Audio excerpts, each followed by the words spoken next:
last weekend was kind of a record for me. I think I was in Los Angeles on Saturday and then near Nashville on Sunday. So I end up pretty much every weekend, I'm speaking 10 to 11 times for a total of 10 to 11 hours every weekend. So you can imagine, because of my voice, I like having the microphone. Otherwise it would get bad. I want to make sure that I'm clearly heard. My dad's favorite joke ever was this. 85-year-old man walks into a grocery store. He sees his doctor. He gets very excited. He runs over to him. Doc, I've got to tell you, that advice you gave me last week was absolutely fantastic. I went out and bought me a brand new house, a brand new car, a brand new wardrobe. I found me an 18-year-old girl and we got married. Life is just fantastic. And the doctor is flabbergasted. He said, what in the world did I tell you to make you go out and do all of these extreme things? And the 85-year-old man was confused and he said, well, you told me to get a hot mama and be cheerful. And the doctor said, no, you have a heart murmur, be careful. So I want to make sure that I am clearly heard today. I want to talk about preparing and delivering a lesson simply because in my 12 years in local work, nine of those 12 were spent in the pulpit. My heart is in the pulpit. I miss the pulpit. One day I'm going to be going back into the pulpit, Lord willing. People ask me, well, what church in Fort Worth do you preach for? I don't work with a congregation. I'm kind of out on my own, but I get to preach every Sunday just at a different church. But I miss preaching and the regular intervals of preaching. But 3 of my 12 years were spent in education ministry. And obviously, as an education minister, my primary responsibility was to recruit new teachers. And as I would talk to people about their willingness to teach, and as they would say things like, no, no, just, are you crazy? No. As one person put it to me so delicately and eloquently to me, Michael, the day that I teach, you'll be able to hear the sizzle of the snowflake against the eternal flame. Okay. As I would recruit people to teach and they would say no, and because I'm a jerk, I would ask why, the one response that I got from people fairly regularly that really took me aback was they did not know how to teach a Bible class. They said, I don't know how to do that. And that was where the seeds of teaching, Rocket, were first sown in my mind, the realization that we do not train our teachers in the church. We offer them no training whatsoever. In fact, I joke in these seminars that in the Lord's church, we have 2 main requirements to teach a Bible class. Number 1, have a pulse. And number 2, don't be a complete and utter moron. And we'll fudge on one of those if we're desperate enough. So I want to go through the nuts and bolts of preparing a lesson from scratch and delivering it. And this is disregarding any kind of curriculum that may be used in the class. Now, to make full disclosure, my company sells curriculum for both children's classes and adults, but this seminar has nothing to do with any of that. Nothing to do. This is with the idea of just taking the Bible, sitting down, and preparing a lesson from scratch. So number 1, you need to ask the question, what is the series objective? What is the series objective? Every series of lessons needs to have a clearly defined objective. And no, I am not talking about a series objective such as to study the book of Jeremiah. You need something a little bit more than that. I wrote material on the book of Ephesians 2 years ago, and I came up with this objective statement: to celebrate and discuss the implications of being insiders in God's family. Because that's really what Ephesians is about. The first half talks about how great it is that we are in Christ. The second half talks about here's how you walk in a manner worthy of your calling. And I made sure that throughout the material I was using the phrase in Christ, insiders, God's family, here's how we live. Okay? I use that often, so we always came back to the series objective. The next question you ask is, what is the lesson's objective? Every single lesson needs to have a clearly defined objective, because you and I have listened to lessons and sermons and thought to ourselves, I have no idea what this lesson is supposed to be about. And I don't think the teacher knew what this lesson was supposed to be about. You want to make sure that your objective is not too broad or too narrow. Make sure it's not too broad or too narrow. If it's too broad, you're going to be all over the place, very undisciplined. If it's too narrow, you're going to burn through your material in 20 minutes and have to make awkward chit-chat until the bell rings, and that's not going to be fun for anybody. I remember listening to a guy teach a Bible class one time. He opened up the class with, today we're going to talk about faith. And I remember thinking, no, you're not. Not in 45 minutes, you're not. Way too broad. But the class was actually really good. And I remember thinking after it was over, he would have been better served if he had said, today we're going to talk about faith, and more specifically, faith in the midst of doubt. And we're going to look at the life of Abraham, and we're going to ask the question, how can I continue to trust in the promises of God when it looks like God is not coming through for me? That would have been a fantastic expression of his objective, because he's told me three things very important. Number one, he has defined the parameters of the discussion. Faith, that could be anything. Faith versus belief, faith in the midst of doubt, faith and works, justification by faith alone. What exactly do you mean by the word faith? Number two, he's told me where in the Bible we're going to be studying that day. And when you mention Abraham, I can start turning to the first half of Genesis. But number three, and most important, he has helped me begin the process of application to my life. He's helped me begin the process of application to my life. When you say, we're going to ask the question, how can I continue to trust in the promises of God when it looks like God is not coming through for me? That's something that a lot of people in your audience will probably be able to relate to. That's going to resonate with them. So make sure you have a clearly defined objective. Number three, you need to ask the question, who's my audience? Who's my audience? When I think of this, I think in terms of the age of my audience. The age of your audience is going to impact everything from application to illustrations, etc. But it's not just the age of your audience. What are some other demographic factors that you're going to want to keep in mind? Sex. I'm sorry? Sex. Gender. Okay, yeah, sex, gender. That's actually a really good one. So when I was preaching at one congregation, I was asked to teach the ladies' Bible class that met during the week. And I was very excited about that opportunity, because I remember thinking, finally, they're going to hear a good Bible class lesson in that class. I'm kidding. Don't send me letters. But I studied and I prepared and I studied and I prepared. And I am not too humble to tell you that I delivered what is easily the greatest Bible class lesson that has ever been presented. Even the Lord was impressed. Until I walked out of the class and a dear sister said to me, Michael, remember this is a ladies' Bible class, not so much on the sports metaphors. Boy, did my ego take a hit. I know ladies can like sports, that's not my point. I'd completely forgotten the gender of my audience. I totally whiffed on that. I was so embarrassed. So that's an actually excellent point. Another one, demographic. They're excellent. So let's just create a big umbrella of religious experience and put several things under that umbrella.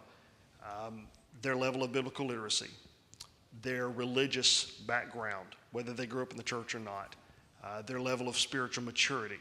If I'm teaching a bunch of adults who became converts as adults and they did not grow up in the church, I want to know that, because then I can't make jokes about 728B. And other related things. Again, I want to know these things. So excellent point. What else? Gender, religious background? The age. I'm sorry? The age. Right, the age. Maybe they're mature. Okay. That would go along with background. I think the difference too about this, in some areas, socioeconomic background. Very good. Socioeconomic background, that's going to be very helpful. Something closely related is level of education. I grew up in rural churches in rural Mississippi.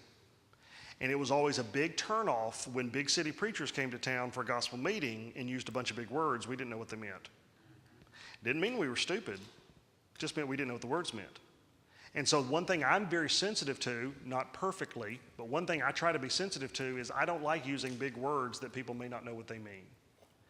And when it is brought to my attention that, hey, people may not know what you mean by that, if I don't find any other way of using some other word, what I will do is I'll say the word and then quickly clarify by using another word to explain it.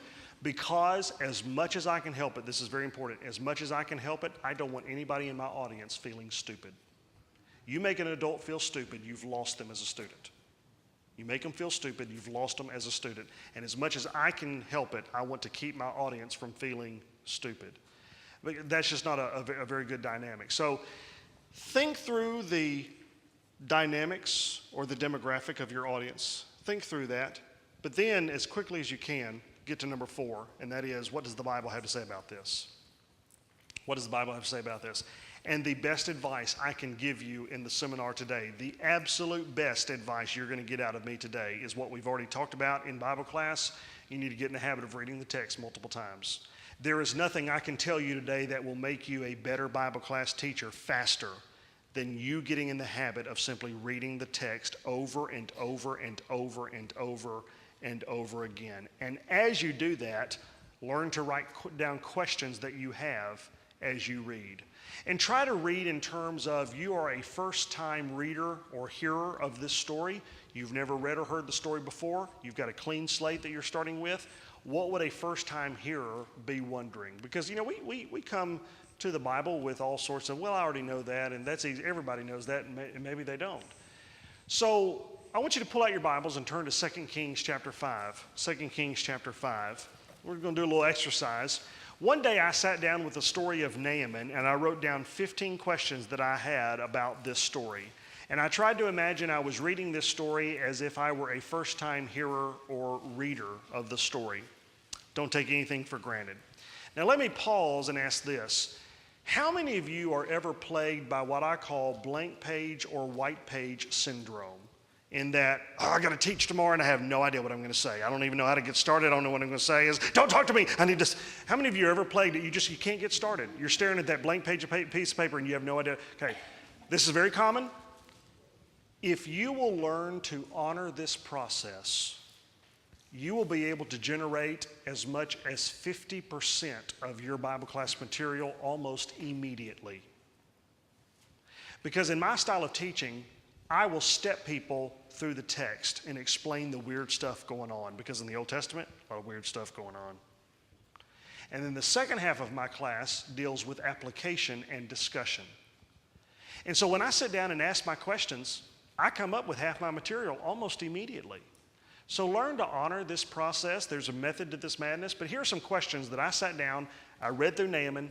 Here are the questions I came up with. Number one, what does commander of the army mean? I can make an educated guess as to what it means, but is there a role in today's military that might better parallel his? I mean, is he a commander on the battlefield? Is he a general in the Pentagon? Is he in the Situation Room? Tell me, what is his role here? Number two, what was Syria's relationship with Israel?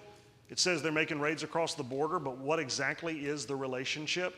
And more specifically, what would the original readers have thought about when they saw Israel and Syria in the same sentence? Because when I say the United States and Russia, or the U.S. and Iraq, or the U.S. and China, or the U.S. and North Korea, you instantly think of certain things as an American, do you not? You just mentioned two countries, you think about certain things. Let's play a little game. I want to know what immediately comes to your mind when you think of the U.S. and Great Britain. What immediately comes to your mind? How many of you think of something related to friends or allies? Raise your hands. Okay, good number of you. So as delicately as I can, let me ask this question. What is wrong with you people? Do you not love your country? Some of you need to learn how to hold a grudge for longer than 200 years. So let's just sing a rousing rendition of God Bless America. No, I always asking that question and being really sarcastic, but it proves my point in that when you ask this question, make sure you're in the right time period. You would not believe the number of times I've seen people do this, but then they're in the wrong time period. Because if you ask this question 200 years ago, does anyone say allies? Of course not. Things change rapidly. You ask my grandmother, what do you think about when you think of the nation of Japan? Do you know what she says? She thinks of Pearl Harbor and World War II and the fact that her brother died in the Pacific Theater. You want to know what I think of when I think of Japan? Fantastic cars. Things change rapidly. Make sure you're in the right time period. Number three, what was the nature of leprosy in the Old Testament? How many of you have been told that leprosy was this terrible, horrible, dreaded disease in which your skin turned white, your flesh rotted off, and you had to go away and live in a leper colony? How many of you have been told that? Raise your hands high. High. Let me count. Okay. All right, so for those of you who raised your hands, after the seminar is over today, we're going to have a second special seminar entitled, Let Me Tell You What Amway Has Done for Me. And I have some oceanfront property in Arizona I'd love to show you. The leprosy that we've been told about, that was the leprosy of the New Testament, but that was not the leprosy of the Old Testament. How we know? The leprosy that we've been told about, That was not known in the ancient world until the army of Alexander the Great brought it back from India. The word leprosy in the Old Testament is a catch-all term for any number of skin diseases, including acne, psoriasis, and then I always mispronounce the word. Is it vitiligo? Vitiligo. I'm going to get that right one day. In other words, leprosy could have meant any number of dermatological maladies. Did you ever notice in the story that nobody seems to be bothered by hanging out with Naaman? Did you ever notice that? Nobody's yelling at him, hey, quarantine, stay away, you've got cooties. He doesn't have what we think he has. Now, is it socially ostracizing? It's going to be. It's going to ruin his life, but it may not be what we think it is. And so, again, you might need to explain that. Why did Syria's king send a letter to Israel's king? Why did Naaman take gifts with him? What did talents and shekels equate to? In other words, how much money are we talking about? I mean, we're talking a few $100. We're talking about thousands of dollars, billions of dollars. Why the changes of clothes? Why did the king of Israel respond the way he did? Does he think I'm a God that I have the power of life and death? That becomes relevant to the story. Why did Elisha send a servant to the door and not go himself? That's kind of rude where I come from. Why did Naaman look down on the Jordan River? Is there any significance to him dipping 7 times? Those of us who know biblical numerology know that yes, there is. Why did Elisha refuse payment for his services? Why did Naaman want to take 2 John Deere tractor loads of dirt with him back home to Syria? I heard this story plenty of times growing up. I don't remember this part of the story. How many of you remember the 2 mule loads of dirt in the story of Naaman before today? 2 people? Okay. I mean, I remember the calamine lotion simulating leprosy at Vacation Bible School, but I don't remember this part. What was the house of Rimmon? And most bizarre of all, why did Elisha give his blessing to Naaman to continue worshiping in the pagan temple? Anybody remember that part of the story? That's just weird. So then ask some broader questions. What purpose did the narrator have for including this story? If you've ever taken a literature course, you're familiar with the question, what is the agenda of the author? You've asked that statement before. What is the agenda of the author? I wrote this down to demonstrate that God is not just sovereign in Israel. God is also sovereign in Syria and in Babylon. Even there, God still reigns. I think that's what the narrator's trying to say.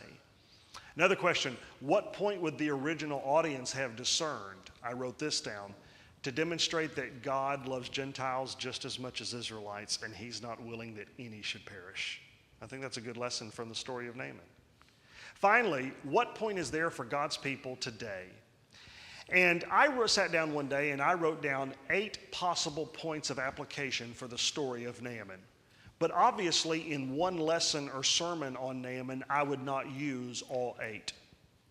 I would cherry pick 2 or 3 at the most based on what I thought my audience needed the most. I'm not going to use all 8, but here they are. The most powerful person in the world can be brought low by the Lord. Look at verse 1 of chapter 5 in your Bibles. And tell me if you see the buildup in Naaman's resume. Do you see that? Do you see the buildup in Naaman's resume in chapter 5, verse 1? But then what is the last phrase of the verse? But he was a leper. He had leprosy. So here's what you have from the narrator.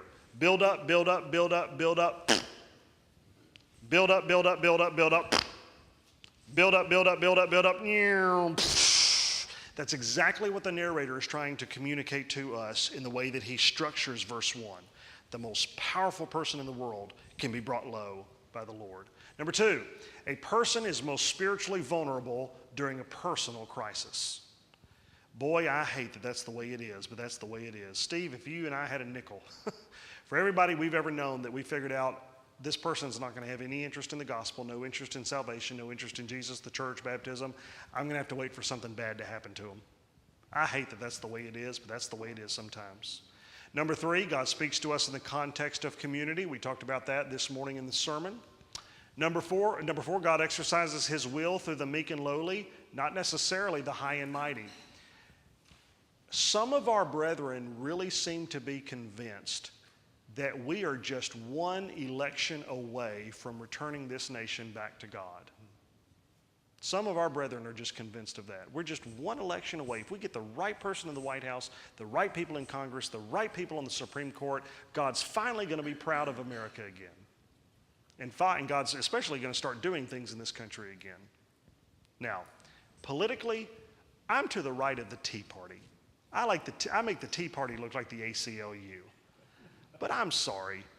God does most of his work in the world through people in the flyover states.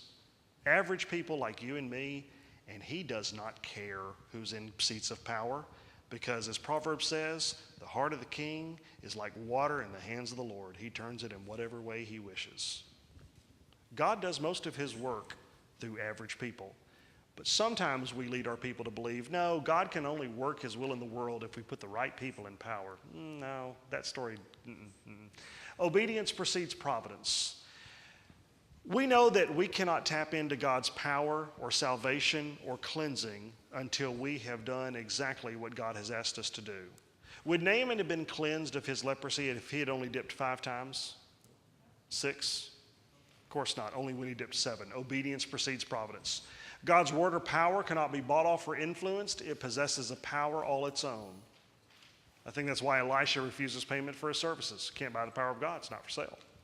We need physical reminders of God's past faithfulness. I think that's the significance of the 2 mule loads of dirt, that Naaman wanted a tangible reminder of what God had done for him in the land of Israel.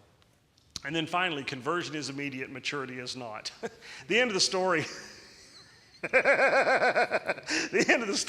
Naaman comes up to Elisha and says, okay, I'm a big God fan now. I've got my big foam finger from the football game. God's number one. You know, I'm a big God fan now. But when I go home, I'm going to have to continue worshiping in the pagan temple, or it might be off with my head, no more Naaman. What do I do? And you would expect the prophet of God to speak this scathing sermon about the dangers of idolatry to this new convert. Elisha doesn't do that. He says, go in peace. And I think it's because Elisha understood that he could not possibly expect a lifelong pagan polytheist to suddenly understand all of the ins and outs of monotheism after being a convert for a whopping 5 minutes. And so he says, go in peace, trusting that the Lord would help Naaman work this all out in his own time, in his own way. Conversion is immediate. Maturity is not. All right, after I've asked my questions, I need to consult resources in order to find the answers. And obviously, the best thing I could say here is that the Bible is always the most important resource. I believe the Bible is the best commentary on itself. But sometimes the answers are not as forthcoming, or they're not just in the text at all. So I'm a big believer that every person needs to be building a good Bible study library at home. Everybody needs to be building a good Bible study library at home. Let's talk about some of the resources available.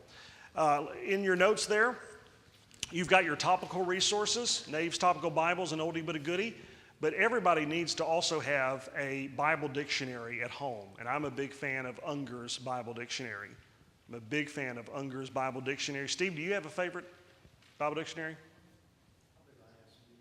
Okay, ISBs are good. Those are going to be a little pricier. They're going to be about $125 for the set. Holman has got a good single volume Bible dictionary. Baker Illustrated Bible Dictionary is a good one. I also saw that Steve is a man after my own heart. He's got the big IVP set as well. They've got 4 volumes on just the New Testament alone, so it's pretty in depth. But you need to have a good single volume Bible dictionary on your shelf at bare minimum. I highly recommend it. Unger's is a good one. There's several others out there that are good. Beyond your topical studies, you've got your word studies. These are going to be the resources that help you know the meaning of Hebrew and Greek words, and you don't have to know Hebrew or Greek to use them.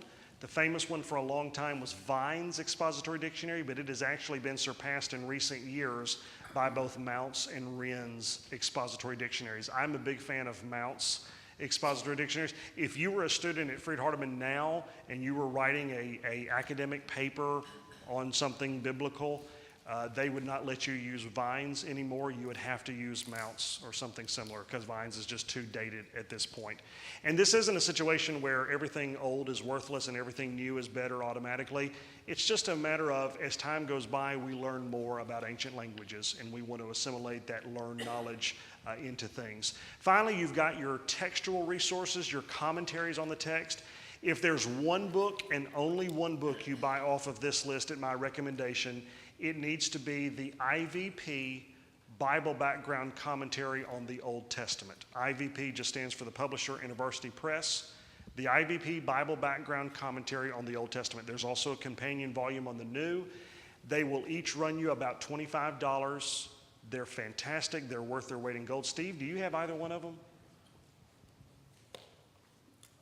If you don't, I know what I'm getting you for Christmas. These are fantastic books. They're fantastic books, especially the Old Testament volume. You know, in Chronicles, it talks about two people making a covenant of salt. And when I read that, I think, covenant of salt? That's like when my doctor comes in and says my blood pressure's too high and I promise him not to put any on the table, you know? What's a covenant of salt? This commentary is going to help explain those sorts of things to you. These things that just don't make sense. I don't know what that refers to. That's something that's cultural, and I don't. And think about it this way. You and I live in the same culture that I can make random, seemingly odd statements that y'all know exactly what I'm referring to, and y'all know what I mean by the statement, that if someone from another country walks in here, they may not know what I mean, and certainly someone from 2,500 years ago is not going to know what I mean, or from 2,500 years in the future. Toto, we're not in Kansas anymore. Y'all know what I mean by that? Houston, we've got a problem. Right? My mom always said, life is like a box of chocolates. Right? Y'all see what I'm meaning here? Again, these are references that you boil it down word for word, you're not going to get anywhere close to what we really mean by the statement. So these commentaries go back to the original world of the first century, or the original world of the Old Testament, the ancient Near East, and they help us appreciate what's going on. And then finally, you've got your Brotherhood commentaries, Gospel Advocate, Kaufman, Homer Haley, Truth of the Day, Living Word. Truth of the Day is a new one, and it's really, really good. It's been around for about maybe 14, 18 years. It's not a completed set yet, but I want to know what Brotherhood writers have had to say about a passage, so that if I end up saying something different from the consensus, number one, that's not going to happen often. You need a little bit of humility when you interpret the Bible. I like to have a little angel on my shoulder that says, Michael, do you really think that in the 2,000 years of Christian interpretation of Scripture, you're the first person to figure this out? Really? Really? Michael, you were homeschooled and you're from Mississippi. Really? Yeah. I want some humility, some hubris and humility when I interpret the Bible. But if I end up being compelled by the biblical evidence to go in a different direction, I want to know about that ahead of time so I can dot my I's, I can cross my T's, and I can show people my work. Any comments or questions about anything we've discussed so far? Comments or questions? Hey, we have a number of the things you mentioned in the library. Yes. Feel free to use those. Church libraries are so dramatically underused. Use them. The reason I do encourage people to build their own library at home is merely for the sake of convenience. When you're at home on a Saturday and you're preparing your Bible class lesson, there's going to be precious few of you that are willing to come up to the building and sit in the library and do your research. And so that's why I say, but use the stuff that's in the library. Any favorite online tools? Yes, as a matter of fact. Now, I need to issue this disclaimer. Be careful about the stuff you use online. One of my favorite quotes from Abraham Lincoln, don't believe everything you read on the internet. There's a lot of great resources online. BibleGateway.com is a great one. StudyLight.org is another great one. There's a lot of resources on Faith Life, which is the company that owns Logos Bible Software. A lot of times, however, stuff is available online and for free because it's in the public domain. And stuff is only in the public domain in this country if it was published, I think, before, say, 1927. So be aware of the copyright date, the publication date, I mean. That doesn't mean it's worthless, but especially when it comes to Old Testament stuff, if it was published before 1948, and especially 1970, I'm taking it with a grain of salt, and I'm going to want to see something newer. And it's because some of y'all know what happened in 1948 related to Old Testament studies. We found the Dead Sea Scrolls. And it was only until 1970 that we fully fleshed out everything there was to learn about the Dead Sea Scrolls. So Old Testament resources before 1970 or 1948 doesn't mean they're wrong, but I'm still going to take them a little bit with a grain of salt, depending upon what it's talking about. That's not an absolute, that's a relative statement. But there are great resources online. Use them. Just be aware you're getting what you pay for. You need to know that. So, but that's a great question. Great question. Let's talk about delivering a lesson. Number one, I want you to recognize that it is impossible to over-prepare. It is impossible to over-prepare. I want you to imagine filling up a glass measuring cup in your kitchen, because you're cooking. And preparation is a lot like filling up that glass measuring cup. You're preparing, you're preparing, you're preparing, you're preparing, you're preparing, you're preparing. I want you to learn to prepare until you reach the point where you feel like you're ready. Whatever line that is on the cup, prepare until you feel like you're ready. And then I want you to do a little bit more. They taught us in school that you teach and preach from the overflow. And I can't tell you what fantastic advice that is, because you'll never know when a little bit of extra preparation gives you an insight that you did not already have.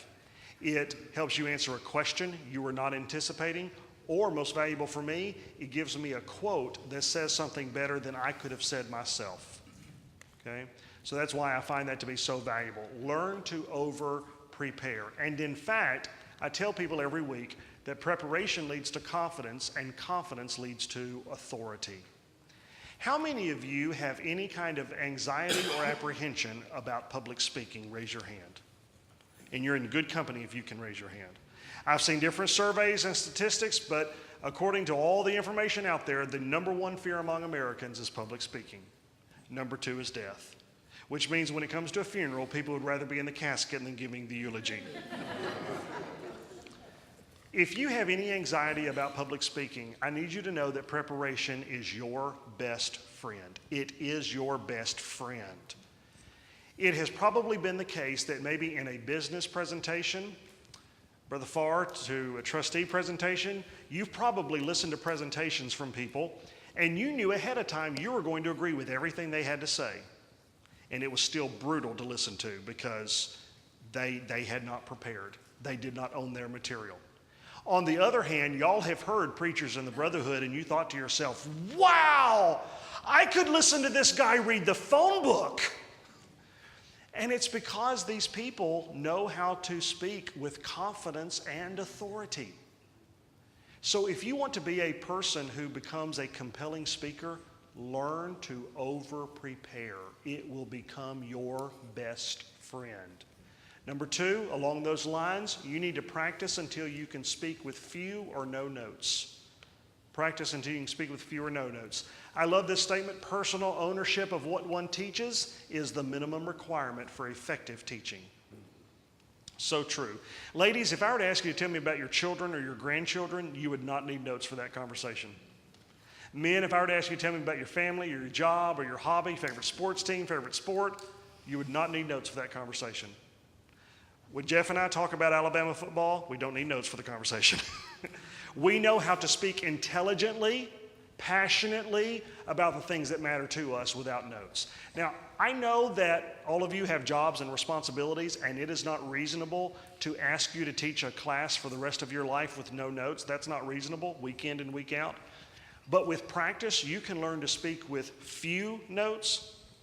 And what I want to get you away from is this idea of standing behind the podium and just reading your notes off the page and hardly ever looking up. That's what I want to get you away from. Learn to speak with few or no notes.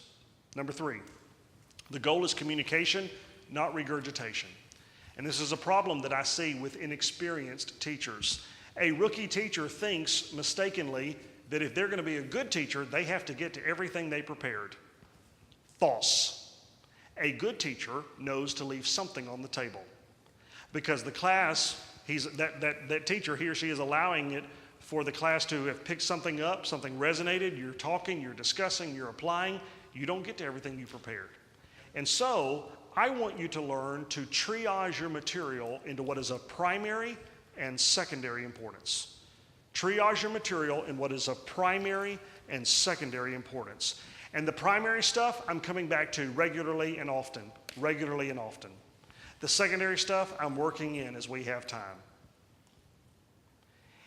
If my class ends up forgetting some of the secondary information, I don't care. If my class ends up forgetting what talents and shekels equated to in the day of Naaman, I don't care.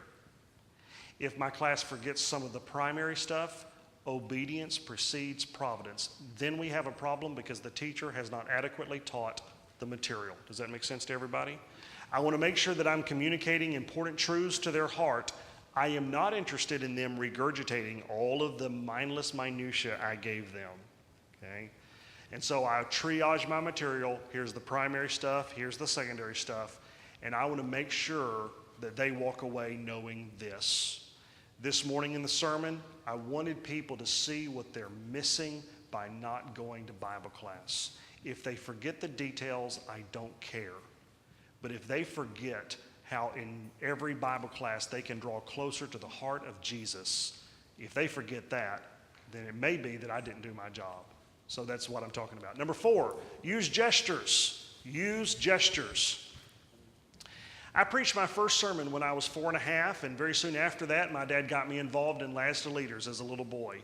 And he would train me to speak publicly starting around the time I was 5. And he was always emphasizing, even at the age of 5, he was emphasizing me using gestures. The joke on me is that if you tied my hands to my waist, I couldn't talk because of that training. Now, my dad did not preach anything like me. My dad stood behind the pulpit and he would read his sermon. He would print out his sermon manuscript, Times New Roman font, size 20 font size, double-spaced, bold, and he had printed it out and bound it in a little comb binder, and he would read his manuscript sermon every Sunday. He did okay, but he was such a big believer in gestures that he actually scripted the gestures into his manuscript. So when you would see him pound the pulpit, you could read in his notes, weak point, pound pulpit. Weak point. Use gestures when you speak.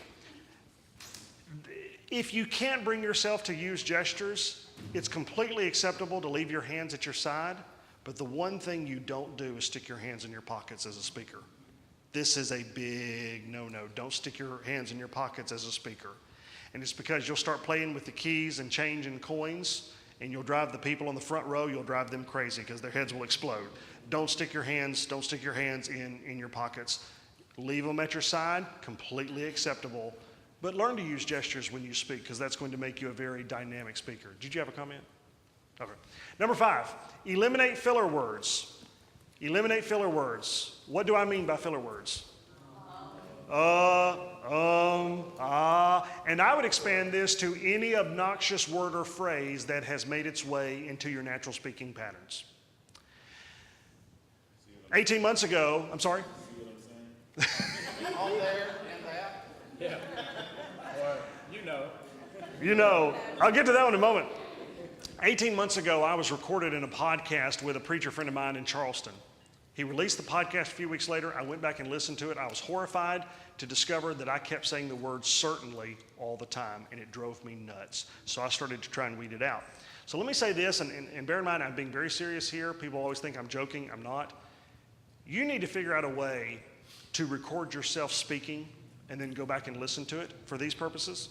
Do not ask a loved one, a spouse, what are some obnoxious words and phrases that I'm using?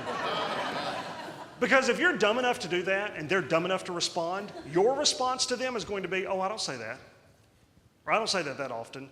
You will not be able to believe them. You do not have the capacity to believe them. You need to listen to a recording of yourself. There is something about the objective evidence of the tape that will force you to buy into the problem. Are y'all with me on this? Now, listening to a recording of yourself speak will make you a fantastic public speaker. It will also send you into years of therapy. I've heard people say, oh, preachers are just in love with the sound of their own voice. No, we're not. It is excruciating to listen to yourself on a recording. It is excruciating. I hate doing it, but sometimes I do it because I want to see if I'm developing bad habits that are becoming more routine.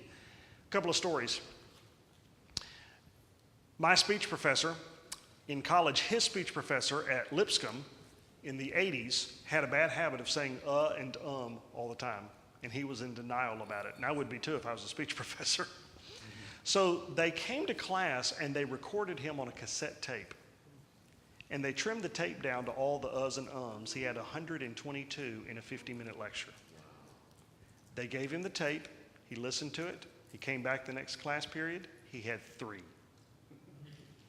And all of us have obnoxious words and phrases that we're using.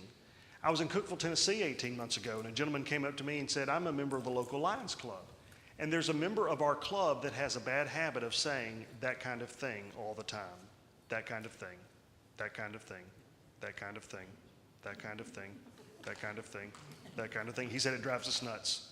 He said every time he gets up to speak, we take out a napkin or a piece of paper, an envelope, and we write TKOT at the top and we track them. He said in a recent report, he had 23 that kind of things in a 5-minute report. 23. And now for my favorite story. When I did this for the first time at Keller, I had a lady raise her hand on this point, and she said, I find the phrase "you know" to be very condescending and obnoxious. And I had to stifle my laughter because she had started her statement with, I find the phrase "you know" to be very condescending and obnoxious. Everybody does this. I had a buddy in college who started every other sentence with, I ain't even gonna lie to you. Oh, no. I ain't gonna lie to you. And I wanted to slap him. What is wrong with you? You are not a used car salesman. Don't say that. Jesus said, let your yes be yes and your no be no. I ain't even gonna lie to you. No one thought you were. You're talking to someone and suddenly they say, can I be serious for a moment? Or can I be honest for a moment? I'm like, I thought this was a serious conversation. I didn't think you were lying. All of us have obnoxious words or phrases. All of us, all of us. It's so funny that I am oftentimes the minister or the education deacon's best friend when I come in to do this seminar. Because at the beginning, leading up to, their attitude is, dude, our classes are so terrible. You're going to be such a great help for us. You're going to be such a blessing. And then I get there and I talk about the deacon or the teacher or the minister's, all of his faults unintentionally. And he's sitting there going, that jerk. Because he knows next time he gets up to speak or teach, guess what are y'all going to be listening to? Number 6, you have my permission to have one soapbox for every class. One soapbox for every class. When I was in New Zealand, I had to explain what a soapbox was. What I mean here is you have my permission to have one soapbox for every class, and that you have my permission to have one part of your lesson that you're looking forward to more than anything else. Because you're going to find that it brings an energy and a rhythm and a tempo to your lesson that it would not ordinarily have. You and I have sat through lessons and thought to ourselves, we're not going anywhere soon, anytime fast.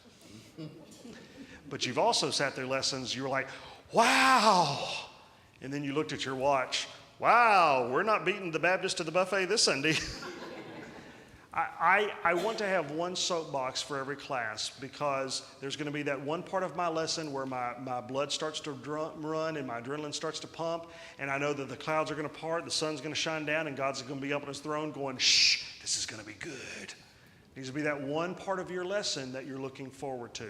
You can't have more than one or you will wear yourself out and you will wear your audience out. You do need to guard against this excessive emotionalism. If you are just wearing your audience out emotionally the entire time, they will walk away saying that was a great lesson, and 2 hours later they won't remember anything that it was about. They'll just remember they thought it was great. It's a lot like loving a commercial that you think is hilarious.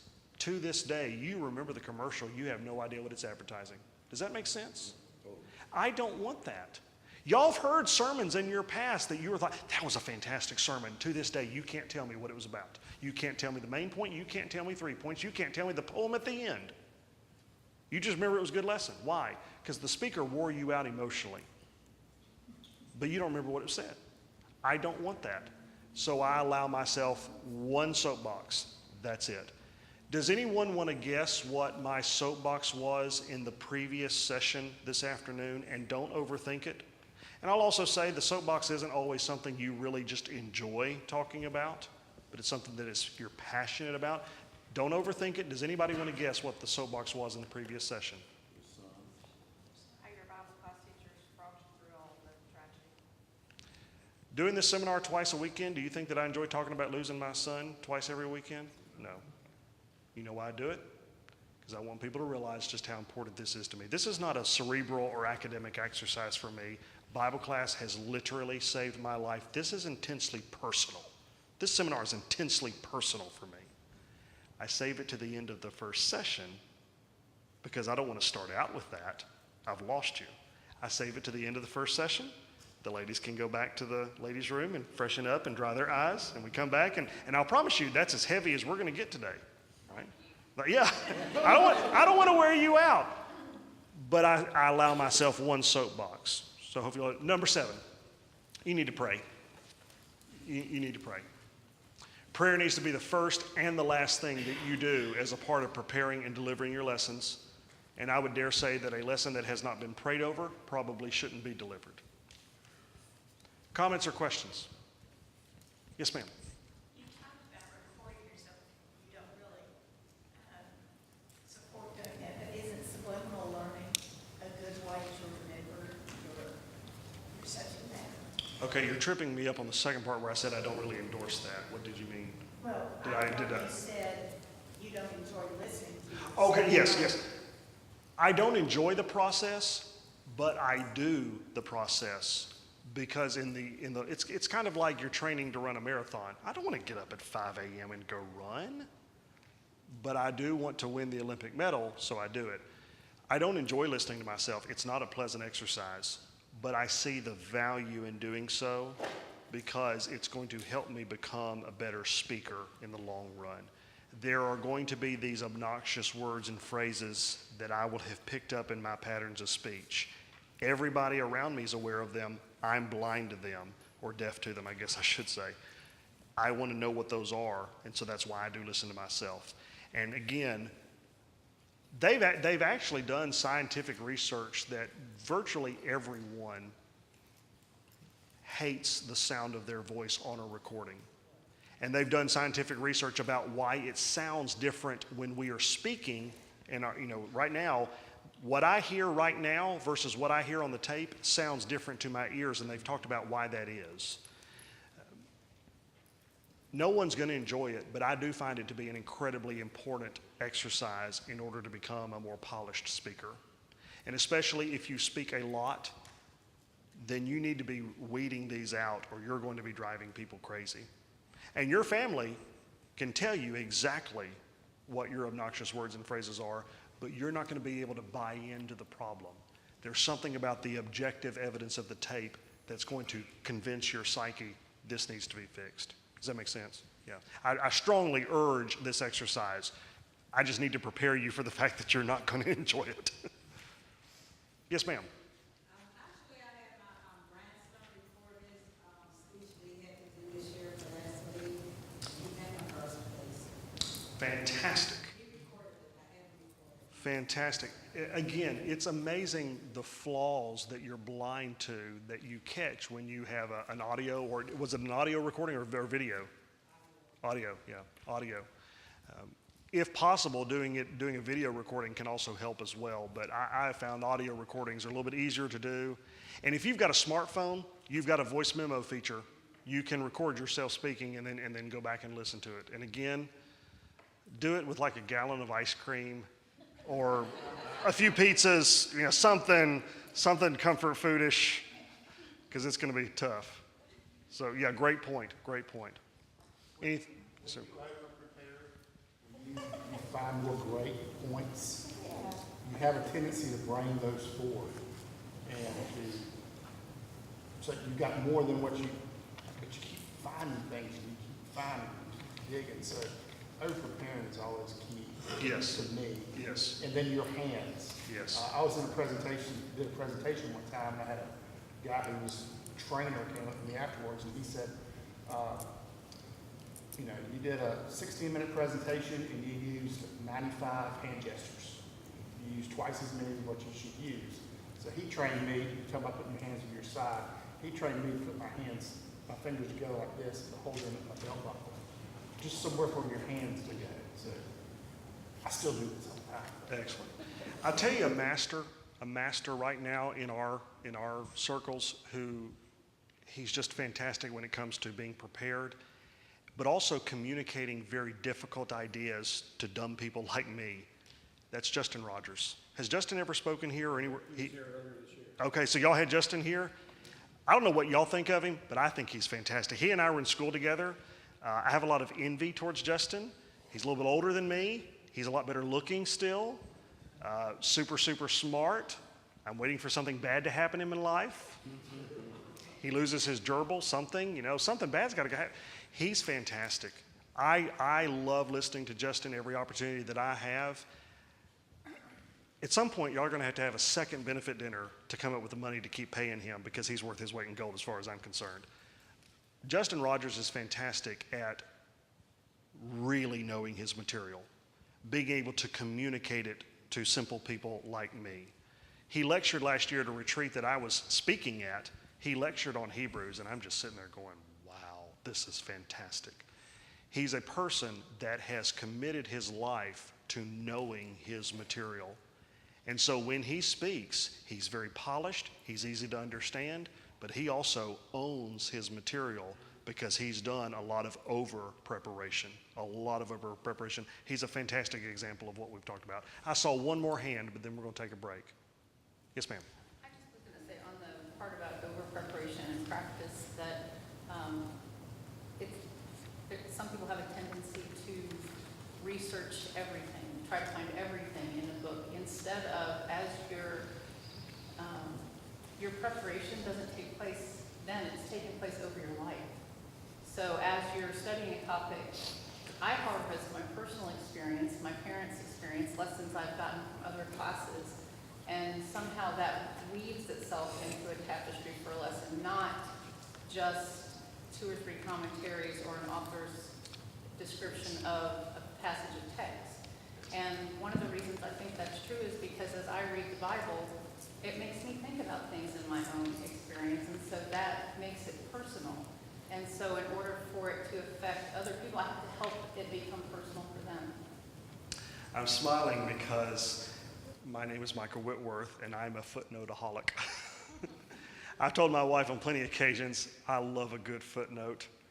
There's nothing that just makes me happier in life than a good footnote. She's like, you're such a nerd.